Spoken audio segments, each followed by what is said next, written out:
behind. I'm 2 dots behind. So. And we're on Chafei. I'm Dalit. You do whatever you got to do. Okay, we're 24a at the bottom.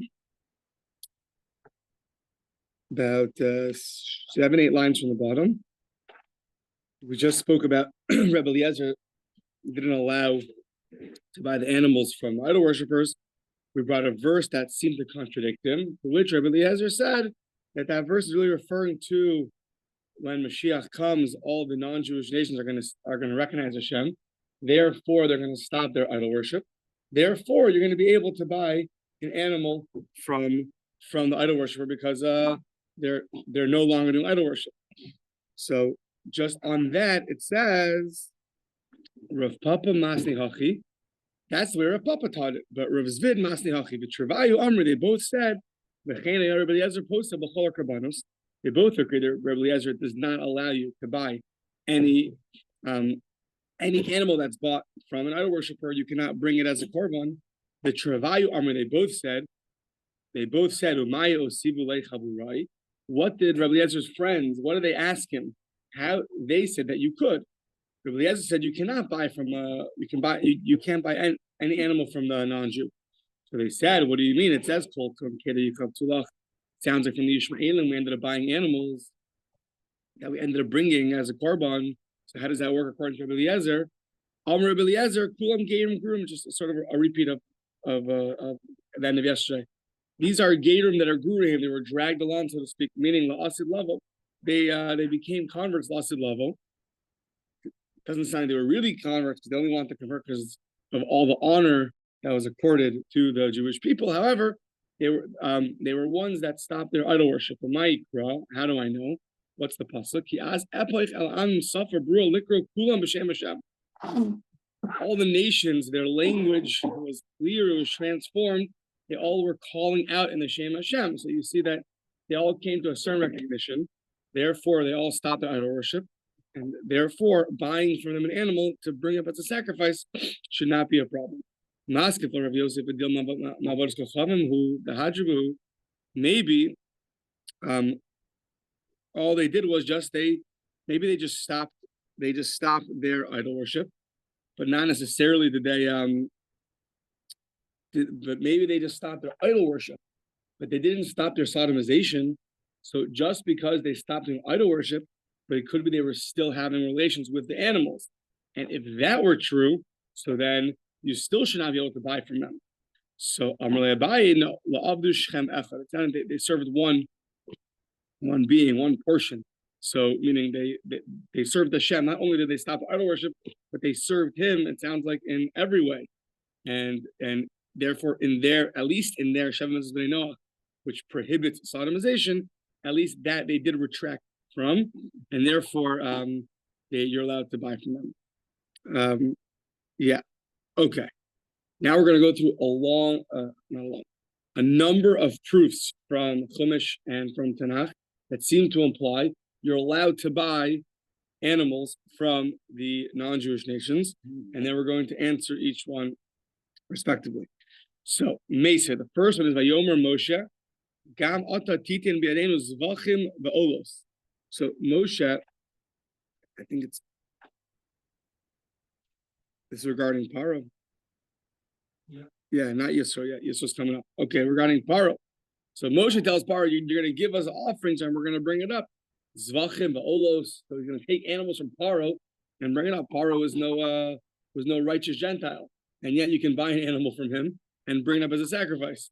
So says the no, that's Kodem Matan Torah shining. Before Matan Torah is different. There, when we're talking about not buying from a Gentile, we're talking about after Matan Torah. Beforehand, you can't bring a question from there. Now Yisro, Tashma Bikak Yisro, Chosen Moshe, Ola V'Zvachim Leilokim. So it says that Yisro took his Ola Uzvachim Leilokim. Sounds like they brought up sacrifices from Yisro. Yisro had sacrifices, and he brought them up. Now the assumption is that Yisro got them. Who did he get them from? Some non-Jew. So that's also a problem. Says the Gemara, no, Yisro nami kodem matan Torah hava. Says no, the whole Yisro, what we know of Yisro, that he came to become a Jew, that all happened before Matan Torah. Since it happened before the giving of the Torah, you can't bring a proof from there about buying animals from the non-Jews after Matan Torah. Says the Gemara, a famous dispute. Famously, it's attributed to, I think, to Rashi and the Ramban, but really it's two opinions in the Gemara. When you read Parshas Yisro, right? Parshas Yisro starts off with Yisro and then Matan Torah. So logically, you assume it goes in order. Yisro became a convert, and then we got the Torah. The problem is that's two opinions in the Gemara. So it's an amazing thing. According to the opinion we're about to see, that Yisro came after Matan Torah, so the question begs itself, so why did the Torah place the story of Yisro before Matan Torah? To which the answer is, obviously, there's an incredible lesson you can learn from Yisro, which is the introduction to receiving the Torah. So now, that's very good if you tell me. According to the opinion in Zvachim, that says Yisro was before Matan Torah. Ella, turn the page, Michael and Himar. But if Yisro was after Matan Torah, so seemingly we're still assuming he bought the animals from the non-Jews. He was after Matan Torah, and he brought them up as sacrifices. So that seems to be a problem according to Rabbi Eliezer. So what are you going to say? Ella, Yisro Misrol's of it. No, you have to say that Yisro, when he bought the animals, he bought it from a Jew and not from a non-Jew. That's what you have to say, and therefore there's going to be no problem. Now, switching over from Chumash to Tanakh, Yomer, everyone's better versed in Tanakh, obviously, so it's easier. So, Yomer Shol Amaleki. So, Shol told Amaleki, Heviu Masher Chamal Al Meitav Atzon V'Abakar Leman Zvok Lashem Elokecha. So Shol, right, he had a mercy on the Amalekis and take their animals and bring them up as sacrifices. So what do you mean you're going to bring up the Amalekis animals as sacrifices? You're taking an animal from a non-Jew. Amaleki also wasn't the most righteous Gentile and that nation, and you're going to bring it up as a sacrifice. Problem for Rabbi Eliezer. Says no. Ma'i meitav, demei meitav. It sounds like you're going to take the animals and sell the animals, use the money, take the money, and then buy animals and use those animals for sacrifices. So not they're using their animals, the best of their crop, they're using the money of their crop, the money of their very good crop, and using the money to go buy yourself animals, and then you are going to bring those as sacrifices. Tashma, Vayomer Arvona El David, Yikach V'Yaol. This is Arvona El David. So Arvona told David, Yikach V'Yal Adoni Melech Atov Ve'eno. So Arvana, a non-Jew, told David Melech, take Re'eh HaBakar La'ola, and then it says a little bit cryptic, HaMorgim, we'll see what Morgim is, Ukli HaBakar La'etzim. So it sounds like Arvana told David Melech, go take, he was a Yevusi, he wasn't Jewish, and he said, go take the animals and bring them up as sacrifices. That's another problem. How can you bring the animals as sacrifices? So, Rav Nachman, Arvana Ger Toshav Haya. Arvana was a Ger Toshav, and Rashi keeps saying that a Ger Toshav is somebody who accepts upon himself the 7 mitzvahs b'nei Noah. I don't remember right now if the Rambam argues on that, but a Ger Toshav is someone, at least minimally, he accepts the 7 mitzvahs b'nei Noah, and therefore, since he accepts the 7 mitzvahs b'nei Noah, so he is not someone who is violating the sodomization. Therefore, there's no problem to buy an animal from him because we're not worried that he sodomized it. So that's how Rav Nachman will tell you about Arvana. Must be he was a Ger Toshav. Now, just as a parenthetical, the end of that verse mentioned this material called morigim. What are morigim? So it says the Gemara, Ma'i morigim. So Amar Ula, Mita Shel Torbal. It's literally a bed of torbal. Says the Gemara, Ma'i Mita Shel Torbal. What's Mita Shel Torbal? So it says the Gemara, Iza de Korkosin de Daishin. It's some kind of tool that had sharp spears that was used for threshing. Like a white, I don't know how the exact translation of Iza de Korkosin. Nails, yeah, it was very thick. Rashi says, and very wide, and it had and you would use it and to go over the grain, and you use it for threshing. So the animals would use it for threshing. So okay, so continuing still parenthetically about this tool. Rabbi Yosef, how do I know that this is used for threshing? It says, samtich lamoreg charutz. It says in Yeshaya, you would take a morag, which is our tool that we're trying to figure out. Charutz charash, you would use it to go thresh. So you see, this morag is used for threshing from the verse in Yeshaya. Balpipios tidosh harim, the tidok the goes promotes tussin.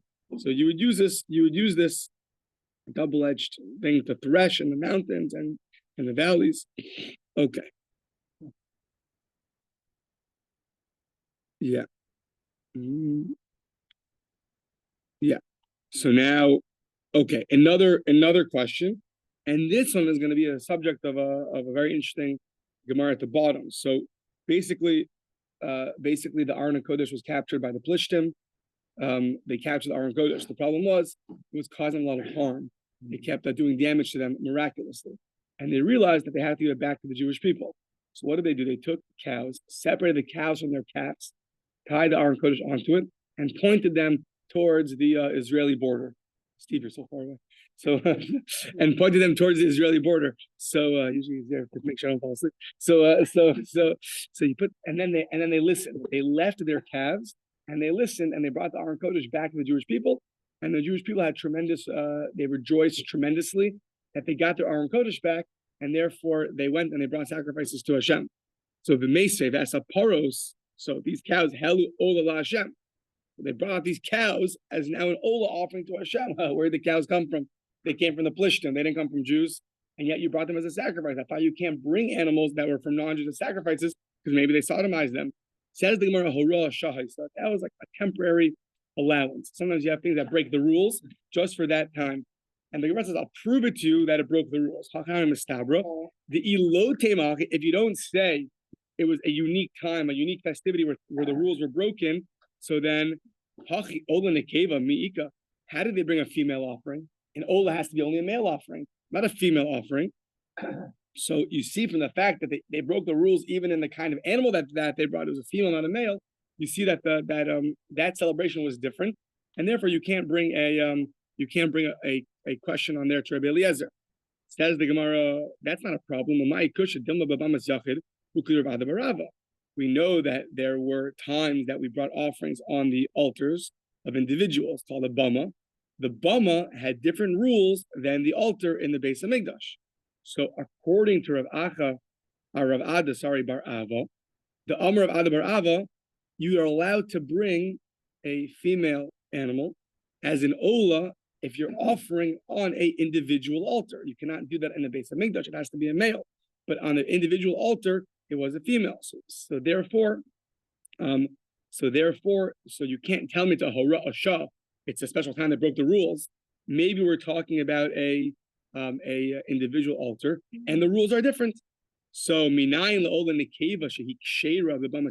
How do you know that a female offering is kosher, is allowed to be brought up on an individual altar? Shenamar vayikach Shmuel klech cholav. Shmuel brought a milking sheep. I'm not sure exactly. A suckling lamb. Sorry, not a sheep, a lamb. Sorry. Echad vayalehu. So vayalehu ola. And right now the word vayalehu seems to be feminine. So says the Gemara, no, what do you mean vayalehu? It's zachar mashma. It's talking about a male, not a female. Yeah, but Amar of Nachman Bar Yitzchak vayale al ksiv. It's written in the feminine, even though it's read in the masculine. It's written in the feminine, implying it was female. Okay, now going all the way back to Chavez Amud Beis, where we originally had our Mishnah that said you can't seclude your animals with idol worshippers. And afterwards, we said a brisa that says you could do business with them. And we had multiple answers. Business is different. It's two different opinions. That was the latest answer, Rabbi Eliezer and the Rabbanan. Now Rabbi Yochanan says, Gvul Yeshla. There's actually a certain limit when the animal, by having sodomization, is going to become sterile. So, Gvul Yeshla, Pechusa Mibah Shaloshanim Nekaris. An animal under 3 years of age. I'm not sure if that means up until the 3rd year or means up until the 4th year. I was curious about that. I don't know. It means before its 3rd birthday. That's what it sounds like. Before its 3rd birthday, Nekaris. So there, if the person sodomizes the animal, then it becomes uprooted. And bas shalosh shanim ain't a nekaris. Once it's 3 years old, that sounds like once it's already 3 years old, it sounds like then it's not going to become sterile. So after 3 years old, so we're not worried that they're going to sodomize it because they have nothing to lose. They're not going to lose out on the animal, the value of the animal. When it's less than 3 years old, when it's less than 3 years old, we know that they're not going to sodomize it because they're going to lose out a lot of money. So therefore, there's no worry. But however, if it's more than 3 years old, then there'll still be a worry.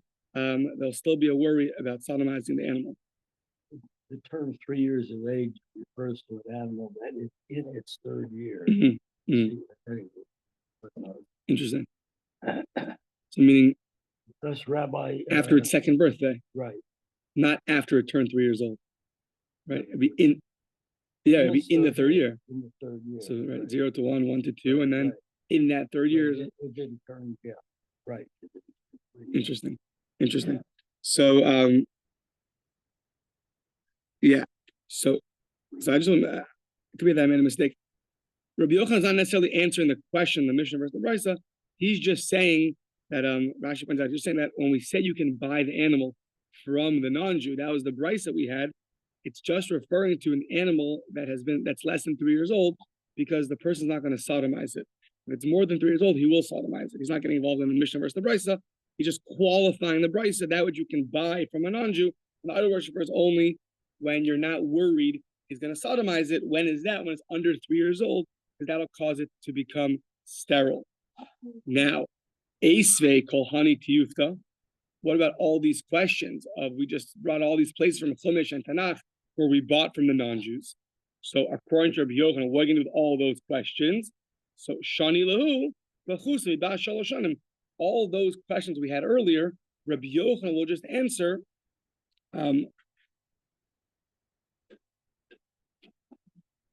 He'll just answer that it's talking an animal that's less than 3 years old. Less than 3 years old. 1 second.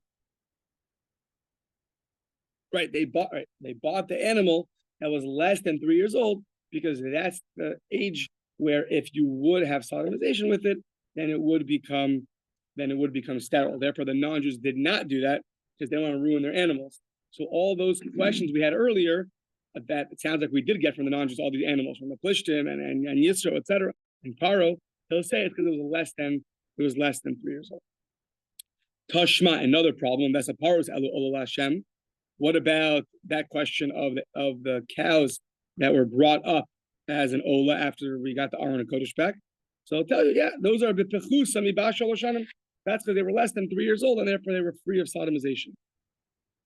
Maskif law on this idea that they were less than 3 years old, the verse is going to imply that they had children, and then we're going to ask, could they have children if they're less than 3 years old?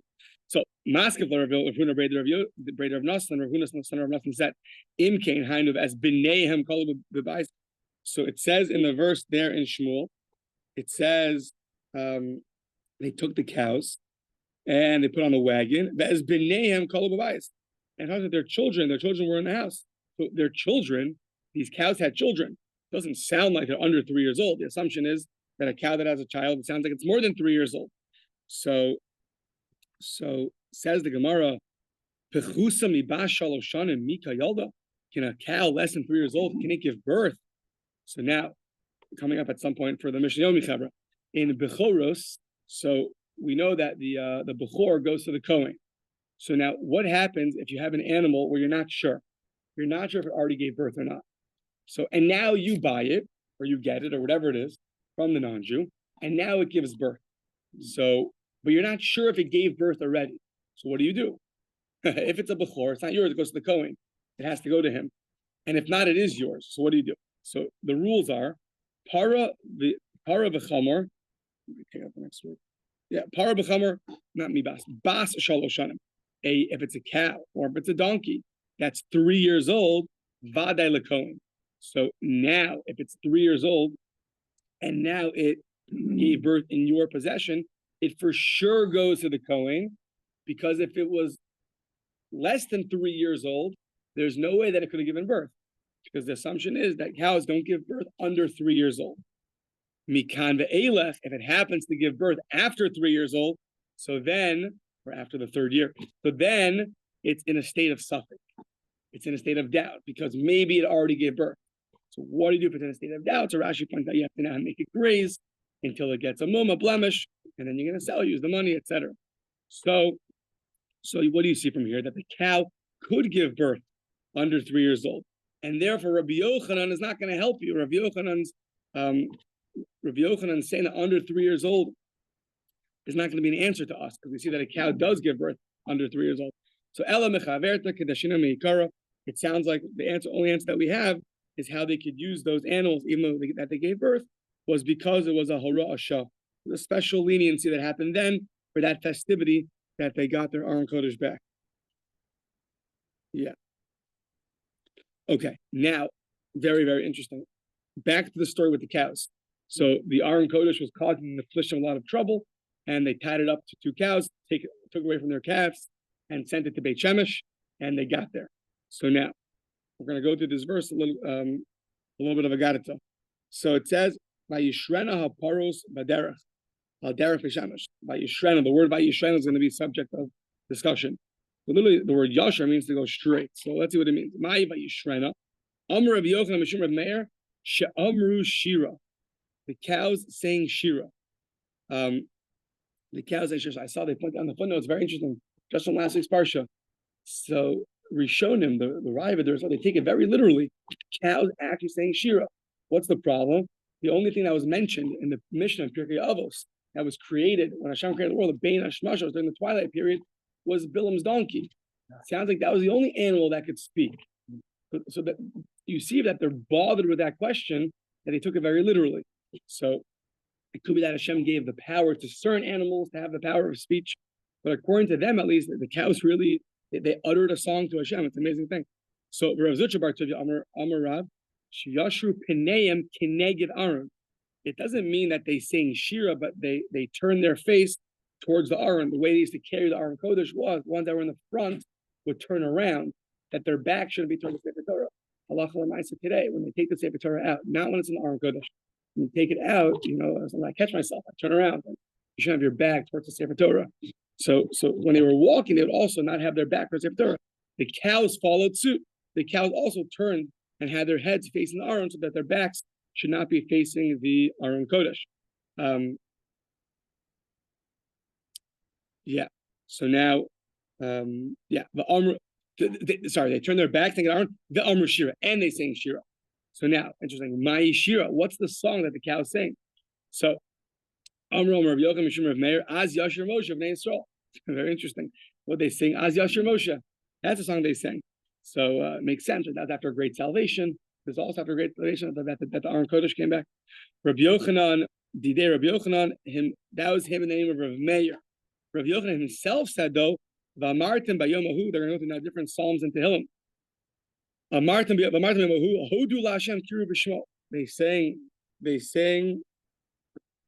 Sorry, that was from Yeshaya still. They sang that verse in Yeshaya. Rabbi Shimon ben Lakish, Amar Mizmora Yasma. Interesting, it's called the orphaned psalm in Tehillim. It doesn't have an author. There are a few others that don't have authors either, but that's what it's referred to. Number 99.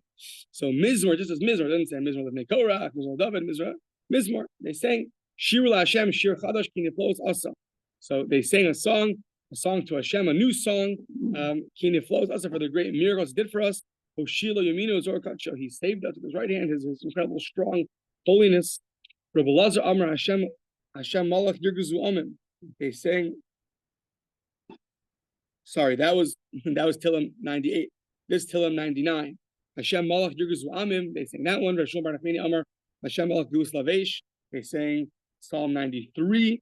Rabbi Yitzchak Nafcha Amar Roni Hashita. Hisnofafi Berov Hadrach Hamechushekes Berikmi Zahav Hamhula Bedvir Armon Umufara Ba'ade Adayim. Okay, so according to him, they said this whole thing. So what does it mean? So Runi Hashita. So praiseworthy is the shita, is like the shita wood, the wood that the arm was made out of. Hisnofafi, it should be exalted. It should be exalted. That the Torah should be exalted. Hamula bedvir armon mufara, to the beautiful armon that it's in, the beautiful sanctity that it has. ba'adei adayim, that it's adorned with crowns upon crowns. So it's Golden wrap. yeah, it's golden with golden. Golden wrap, you could say. Oh, Baruch Nezah, yeah, thank you. Baruch Nezah with golden trappings, Amula, which is praised. The Dvir Arman Mufa'ara Ba'adadim, that it's desired incredibly with and it's praised with his crowns upon crowns. So okay, so that's what he said. And now Rav Ashi Masnila Lahadu Rav Yitzchak. So Rav Ashi Masnila Lahadu Rav Yitzchak. So Rav Ashi taught that which Rav Yitzchak just said. We just brought Rav Yitzchak. That really Vahibin saw Aaron. Vahibin saw Aaron Yomer Moshe. When the ark would travel, they would say Vahibin saw Aaron Yomer Moshe. Kuma Hashem, get up Yisrael. Kuma Hashem, and Yisrael Mai Amru. So now, what did the Yisrael say? So that which Rav Yitzchak Nafka just said, either according to one opinion is what they said when the Aaron came back from the Plishtim, or it's what they said every time the ark traveled. The Jews would respond to this incredible song about the Aron Kodesh, Runi Runi Hashita, etc., what we just said. So two opinions, Lafi Rav Yitzchak. What exactly? When did they sing it? Did they sing it by the Plishtim, or did they sing it now? Okay. Now it sounds like now that we had a debate between two opinions in one area, we're going to bring the same two opinions in a totally different area. So, Amar Rav Kiman Karu Parsai Lesifra Dvir. So, I was a little confused by this, but I saw they have a very nice footnote from the Shlach Kodesh. The Shlach Kodesh has a very beautiful explanation that we're about to go through different words that the other nations used and where they sought to use it that way, and we're going to attribute it to somewhere in the Torah. So he says that by the Tower of Babel, when Hashem split up when he made all the different languages, so Hebrew was taken and split up among all the different not split up, but it was taken and dispersed among the nations, and they would take from the roots of Hebrew and they would sort of veer off, make their own words, but the origins came from the Hebrew language. That's what he explains as a background to this Gemara, which makes a lot of sense, because if you don't have that, it's a little hard to understand. It says, Amarav Keman Karu Parsai L'Sifra Dvir. Where did the Persians see to call their book a Dvir? And so the questions be, I don't know the Persian language. Like, what are you so bothered by? So, but according to this, it helps a lot, because it says that it's all rooted. These words are rooted in Hebrew. So it says, where do I see it? Nahacha, B'Shem Dvir. It says the word Dvir, referring to a book, referring to our Torah. It says Yoshvei Dvir from Shotim. V'yadam Hashem El Yoshvei Dvir. B'Shem Dvir Lefanim Kiryas Sefer. So from the verse in Shoftim, it sounds like that the word Dvir is referring to I guess the Torah, and therefore it's referring to a book. So the Persians, they're called their books Dvir also. Rav Ashi or Amar Rav Ashi, Kiman Karu Parsai Lenida Dashtana. They would call a woman who's having her menstrual period a Dashtana. Why they call her Dashtana? So once again, you answer because that's the word they use in Persian. What are you so bothered by, right? But we're saying no. That's rooted in Hebrew. How do I know? Mehacha ki derech nashim li. It says ki derech nashim li, because derech nashim li, it's the way of women, meaning it's that time of the month. So the word dashtana is a derivation of the word ki derech nashim li. Yeah. Rashi says it's a Rosh Tevas of Dalet is derech, and Shin is for the nashim. So okay, now all about the sun being stopped in the time of Yeshua, and then again in the time of Moshe. So Vayidom Hashamash v'yareach. So Yeshua, to win a battle, he actually stopped the sun and the moon, and it stood there. Vayidom Hashamash v'yareach amod ad yikum goy oivav. So halo hiksuva al sefer hayashar. So the sun stood with the battle, with the Givonim, and once again Rashi points out we're only bringing this here because earlier Rabbi Eliezer and Rabbi Shmuel Bar Nachmani had a dispute. They're going to dispute over here also. So Vayidom, we know from Aaron, Vayidom Aaron, he was silent. What does it mean that the sun was silent? So Rashi points out, very interesting. when the sun was silent from singing song, the sun's song, when it goes up every morning, it comes back, when it's going, that's its song, because it's doing what Hashem wants. Do what Hashem wants is referred to as a song. It's like explicit Rashi over here. Because every time it goes, it's not quiet, it's singing. Right? We say in davening that the sun goes out happy, it goes out happy, comes back happy. What is it? In its world, it's doing it exactly what it's supposed to do. We had a Gemara earlier that it's happy to come back and bow down to Hashem before it sets. You know, that's the. Anyways, so this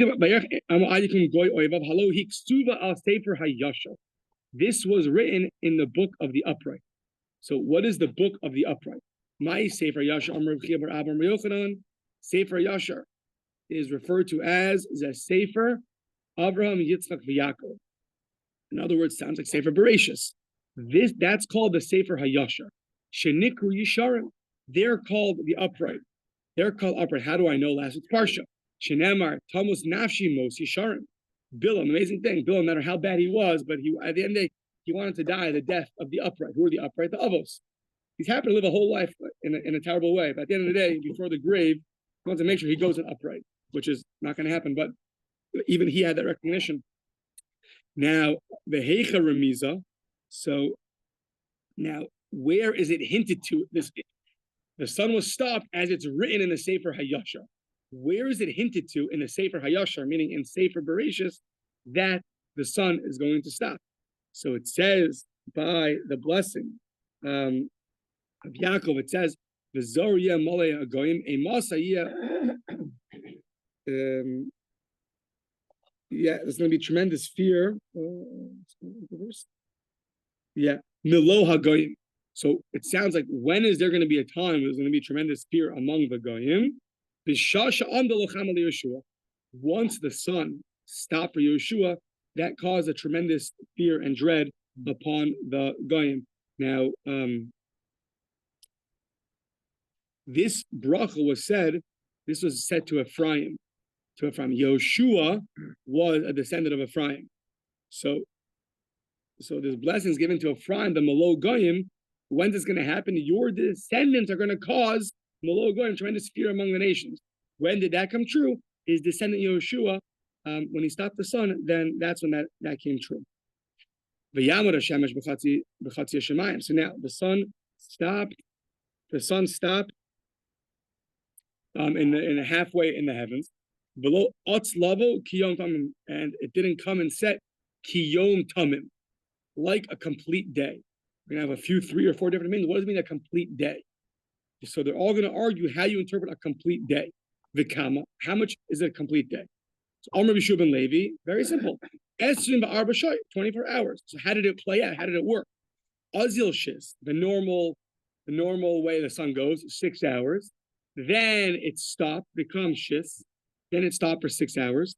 Then it came back, Azil Shis. Then it stopped, becomes Shis. So 6 plus 6 plus 6 plus 6 is going to be 24. So Kula Milsak Yom Tamim, the whole thing took 24 hours. So it's not that the sun was stopped for 24 hours, but from sunrise to sunset ended up being 24 hours because of the sun stopping. Rabbi Lazar argues, says Shloshim v'shis azil, Shloshim v'shis. It was 36 hours. How did that work? Azil shis. It went its usual 6 hours. Then they come Tresar. It stopped for 12 hours. Okay, that gets us to 18. Azil shis, coming back for 6 more hours, up to 24. And now, on its way back, it also stood, become Tresar. So it stood for a period of 24 hours. That's what it means, Kiyom Tamim. So Amidaso Kiyom Tamim, its actual standing, it stopped for a total of 24 hours. Rosh Hashanah Amar, imagine the scene, like you're there, it's not setting for 36 hours. So Amar Arba'im V'Shmona, Amar Arba'im V'Shmona, it's actually 48 hours. And in this case, in the verse, Kiyom Tamim, it's modifying only sunset when it was setting. Because in the verse, that's where those words are, right before the setting of the sun. So he's going to figure out 48 hours, but the 24 was before sunset. Let's see. Azil Shis went up 6. Then Vikam Tracer stopped for 12. So that's 18. Azil Shis came back 6 hours. That's going to be 24. And now before sunset, Vikam Esrim Arbor, right before sunset, you're about to dive in, Marva, whatever it is, and then 24 hours it's there. As it says, Shalomar, below us, it didn't come back, Lavo, Kiyom Tamim. And this way, the word Kiyom Tamim is not modifying the entire verse, but it's just modifying the sunset. It didn't set, rather it stood, meaning it stood right before sunset for 24 hours. So, Michlal Demi Kara, Lav Kiyom Kanuhava, meaning implying that before that, it did not stop for a full day, only stopped for whatever it was, 12 hours, not 24 full hours. So, Ikeda Amri, some say that they argue bitosefta pligi, not only these two opinions, but it's actually represented in a brisa. So Rabbi Yeshua ben Levi Amar Arba Azil, 24 hours. Azil shis become tracer, Azil shis become tracer. Really, the sun went 6 hours, stopped for 12, came back 6, stopped for 12. Amidaso kiyom tamim. Its stopping was 12 and 12, 24 hours. Rabbi Eliezer Omer shloshim v'sheish Azil, shloshim v'sheish. It was 36 hours, same as before. It's just a tosefta that speaks this out. So Azil shis become tracer, went up 6, stopped for 12. Azil shis came back 6, become esrim v'arba, and it stopped for 24 hours. Below atzlavo kiyom tamim, and it didn't set like a full day, meaning there's a full 24 hours before sunset.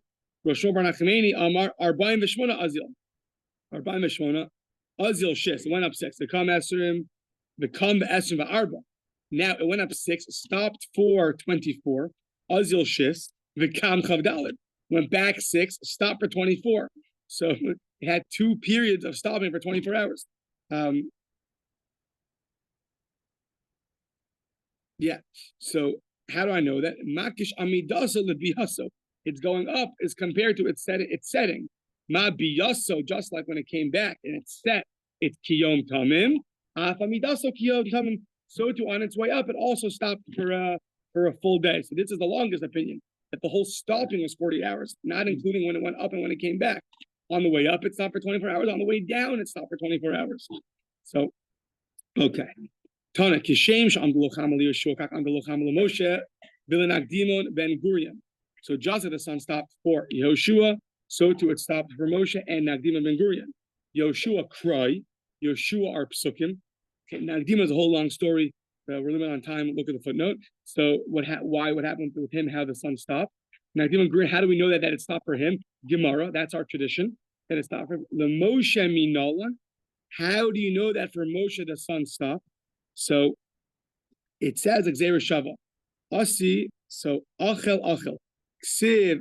I think this is by Sichon, the very beginning of Devarim. The way Moshe captured Sichon. Ksiv. Ksiv hacha achel tas pachtecha. It says by Devarim that Moshe began achel teis pachtecha. So how to translate achel teis pachtecha? He began to invoke fear.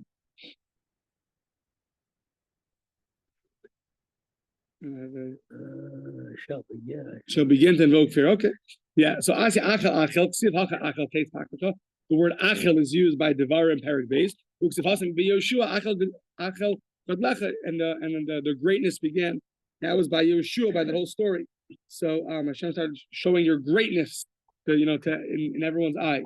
So the Xer Shava teaches you that that's what happened. So yeah. So Rabbi Yochanan Amar Asya taste. Really, achel taste. I think taste means that place, right? It was placed. So taste ksiv hacha achel taste paktaka. The word taste is by Moshe, by Devar and Parabase. The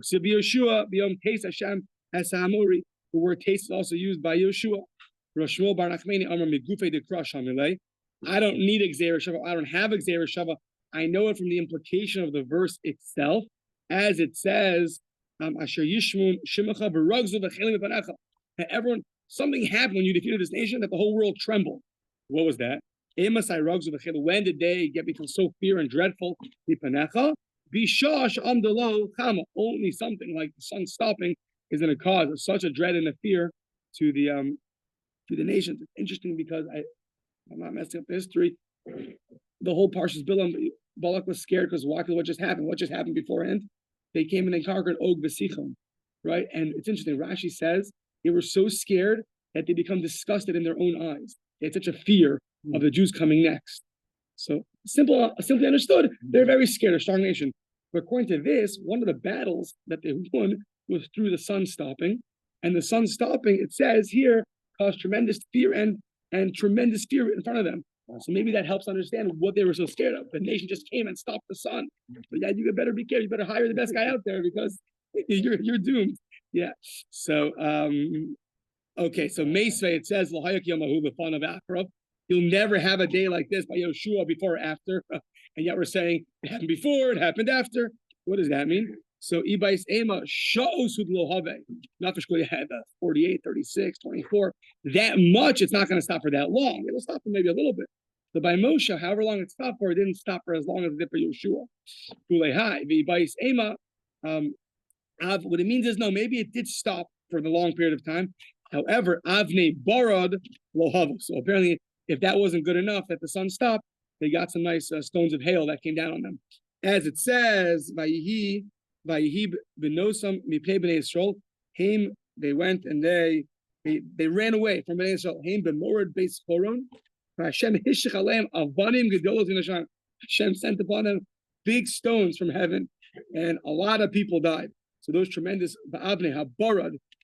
So a lot of those hailing stones that came down, that was not going to happen before or after.